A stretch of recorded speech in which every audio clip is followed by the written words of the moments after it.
ভাই বোনেরা আছেন এবং ভক্তবৃন্দরা আছেন, আজকে আমি সকলের উদ্দেশ্যে একটা কথা নিয়ে আসলাম। আল্লাহ যদি আমায় তৌফিক দান করেন তবে সূক্ষ্মভাবে যেন দুই চারটা কথা বলতে পারি। সেই কথাগুলো হলো,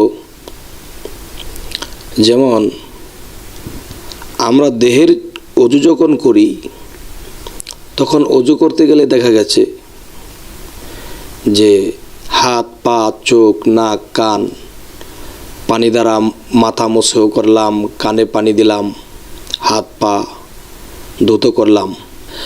এরপরে আমরা বাহ্যিকভাবে যেই পবিত্র হওয়ার চেষ্টা করলাম।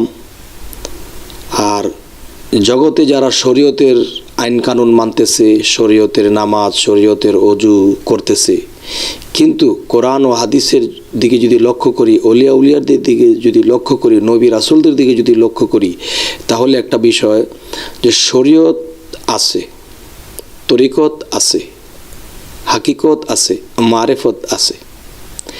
এখন দেখা গেছে আমরা শরীয়তটাই ধরে রাখলাম, শরীয়তের ওয়াজ শুনলাম, সেটা হলো তালিম জাতীয় কথা, যা বাহ্যিকভাবে বোঝানো হয়, শিক্ষা দেওয়া হয়। আরেকটা আছে তরিকতের ভাবে, আরেকটা হয়েছে হাকিকত, আরেকটা হয়েছে মারেফত।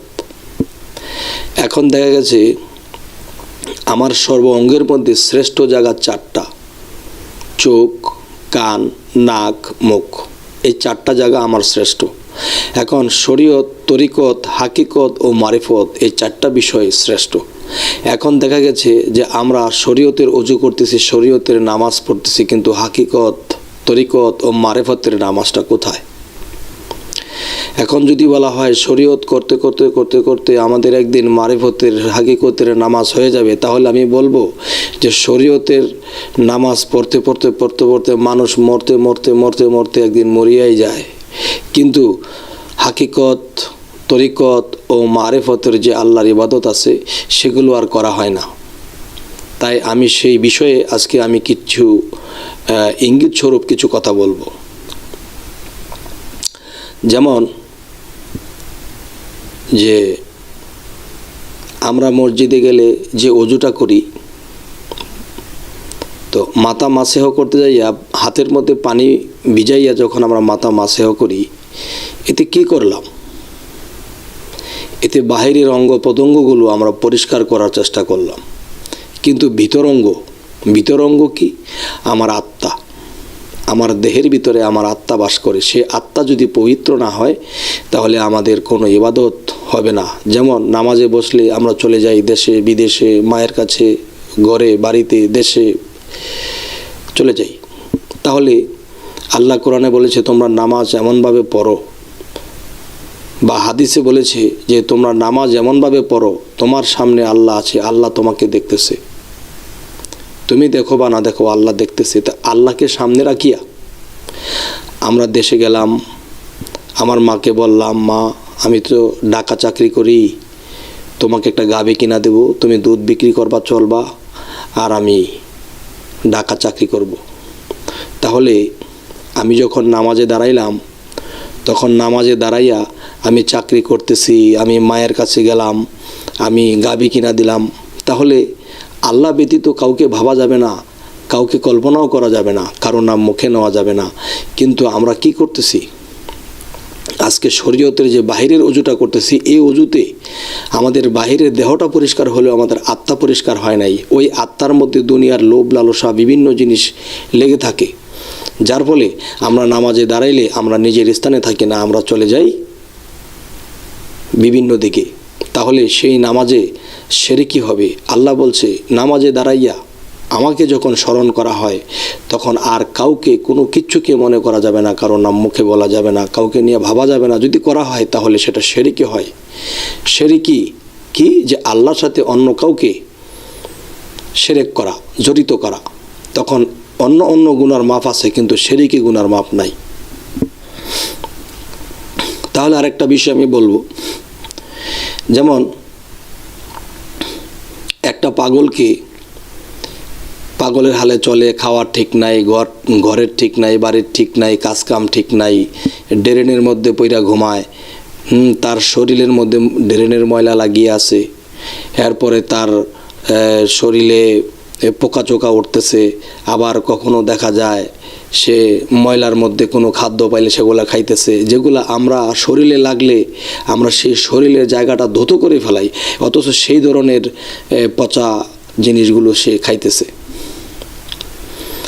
তারপর দেখা গেছে যে এরকম এই লোকটা হঠাৎ একদিন মারা গেল, কিন্তু মারা যাওয়ার পরে দেখা গেছে কোত্থেকে লোকজন আসলো, আসিয়া তাকে একটা জায়গায় দাফন কাফন করলো, কবরস্থান করলো।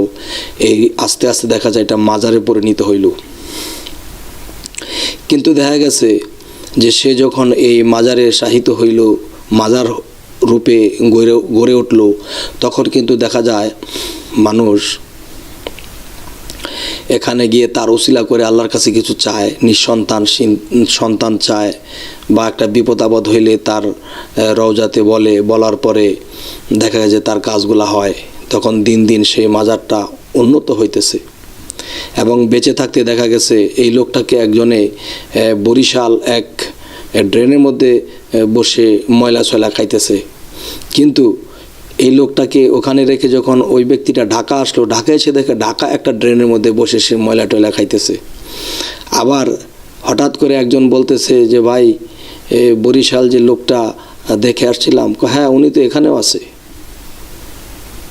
কি বলে, ওখানেও আছে ওই লোকটা, এখানেও লোকটা। এরপর আরেকজন ময়মনসিংহ থেকে ফোন দিয়ে বলতেছে তিনি লঞ্চঘাটের মধ্যে পানি হাতাইতেছে, কইতেছে না উনি তো ঢাকা ড্রেনের মধ্যে বসা। কিন্তু এই বিষয়গুলা কি? এই পাগল কোন পাগল?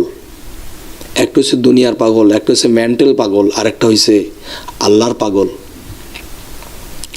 যারা আল্লাহর জন্য ফানাফিল্লা হয়ে গেছে, শরীরের কাপড় ঠিক নাই, শরীরের যত্ন ঠিক নাই, খাওয়া ঠিক নাই, বাড়ি নাই, ঘর নাই, কোনো কিছুর ঠিক নাই, সে আল্লাহর প্রেমে ফানাফিল্লা হয়ে গেছে, তার কোনো কিছুরই ঠিক নাই। এই লোকটা যেদিন মৃত্যুবরণ করলো, সেদিন তার একটা মাজার হইল, এবং সেই মাজারের মধ্যে যদি মানুষ কোনো কিছু চায় তাহলে সেটা পায়।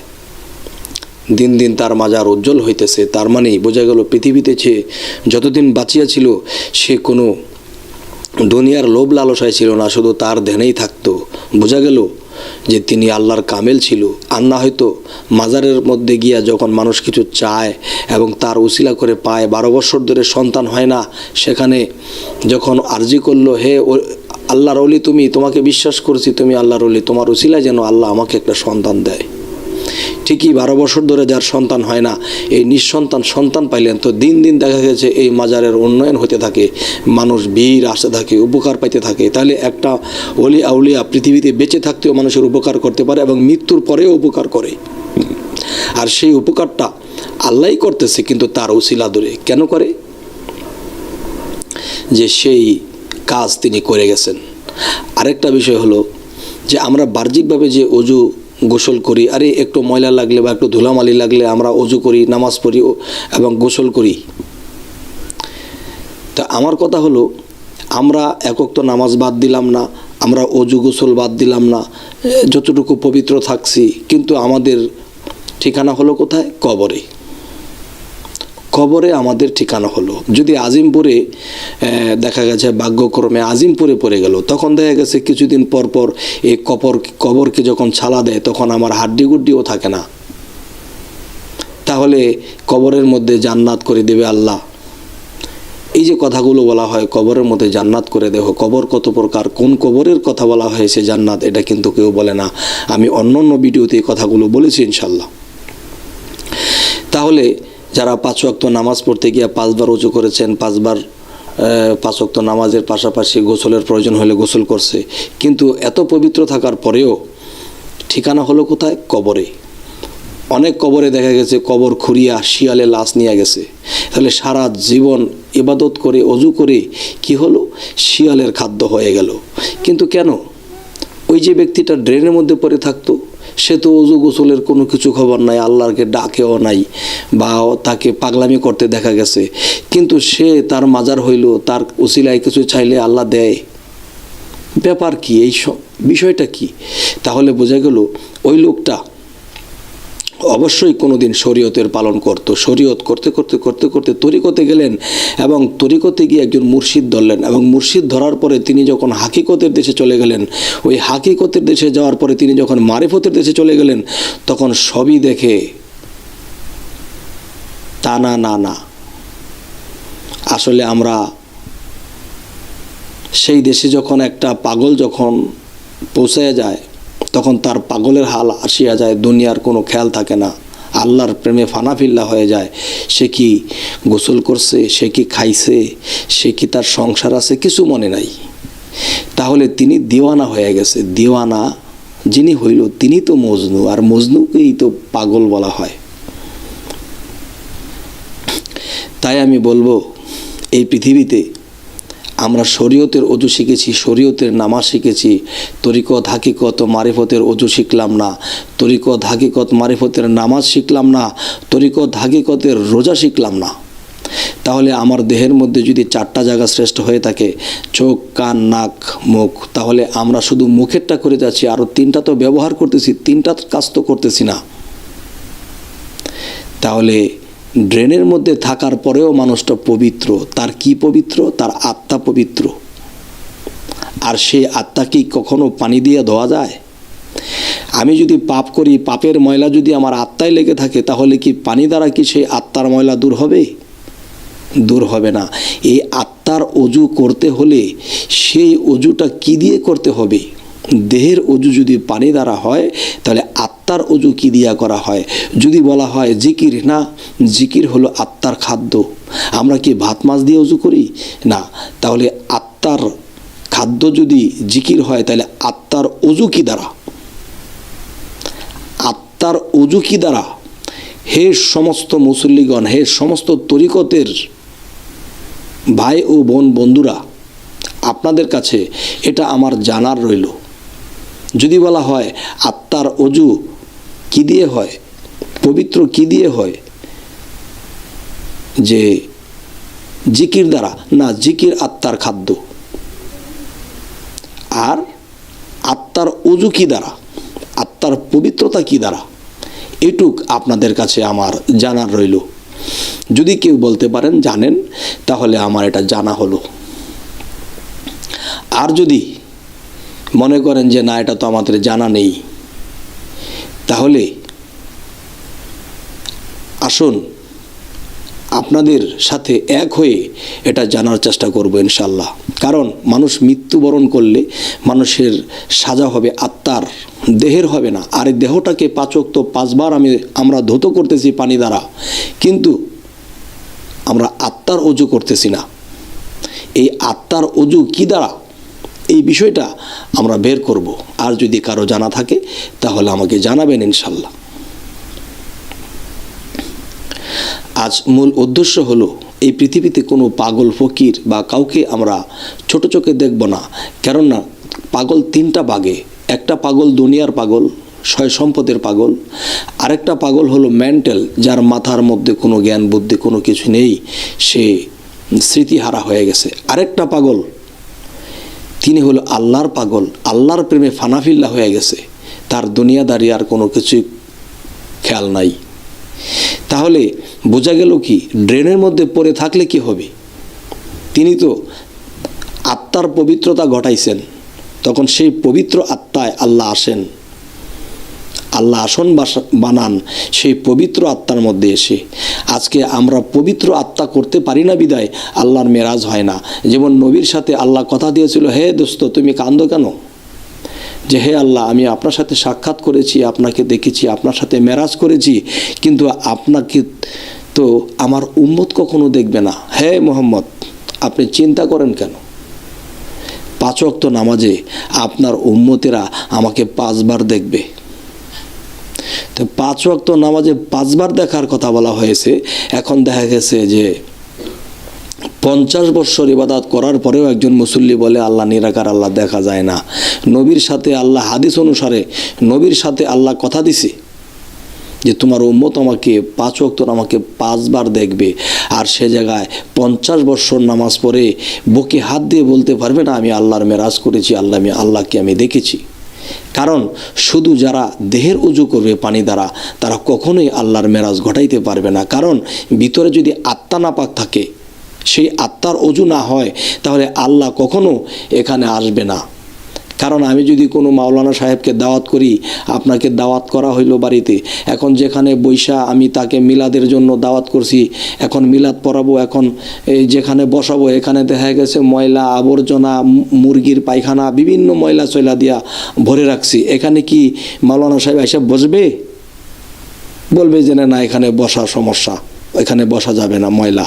তাহলে আল্লাহ কোরআনে বলছে যে নিজেকে পবিত্র করলো তিনি সফল কাম। তাহলে সফল কাম তিনি, যিনি আত্মার পবিত্র ঘটাইছে, যার আত্মা কলুষিত হয়েছে, পরিষ্কার হয়ে গেছে, তখন সেই আত্মায় আল্লাহ আসে।